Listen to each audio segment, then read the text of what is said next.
বলেছে 1 সেন্টিমিটার পুরু সিসার পাতের তৈরি একটি ফাঁপা গোলকের বাইরের ব্যাসার্ধের দৈর্ঘ্য 6 সেন্টিমিটার, গোলকটিকে গলিয়ে 2 সেন্টিমিটার ব্যাসার্ধের একটি লম্ববৃত্তাকার দণ্ড তৈরি করা হলো, দণ্ডটির দৈর্ঘ্য কত হবে? তার মানে উচ্চতাটা জানতে চাইছে। তাহলে এক্ষেত্রে আমার কি লম্ববৃত্তের আয়তন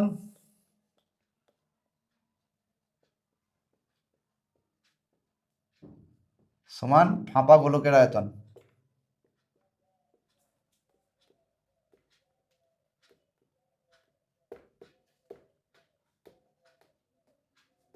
ফাঁপা জিনিসের আয়তন কি করে বার করে? গোটা বাইরের আয়তনটা মাইনাস ভেতরের আয়তনটা। এই ধরো এই বইয়ের এই যে এই পাতাগুলো আছে, এই পাতাটার কতটা আয়তন কি করে পাবো? না এই মলাট সমেত বইটার আয়তন থেকে এই মলাটের যে ভেতর দিকটা আছে, এই ভেতর দিকটার আয়তন যদি আমি মাইনাস করে দিই, তাহলেই আমি পাতাটার আয়তন পেয়ে যাব।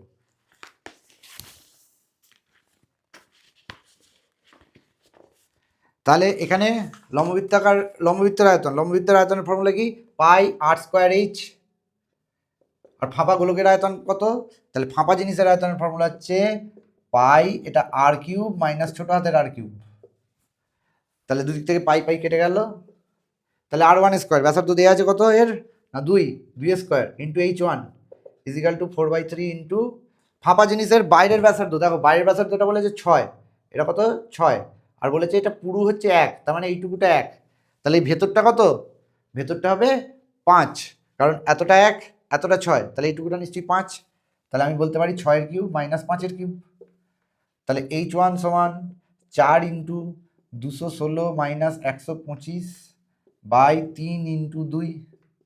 তাহলে 2 দুগুণে 4। H1 সমান 2 ইন্টু 91 বাই 3 182 বাই 3 3 6 18 60 পূর্ণ 2/3 সেন্টিমিটার।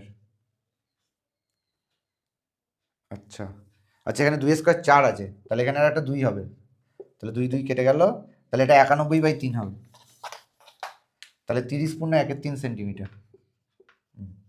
উত্তর হয়ে গেল।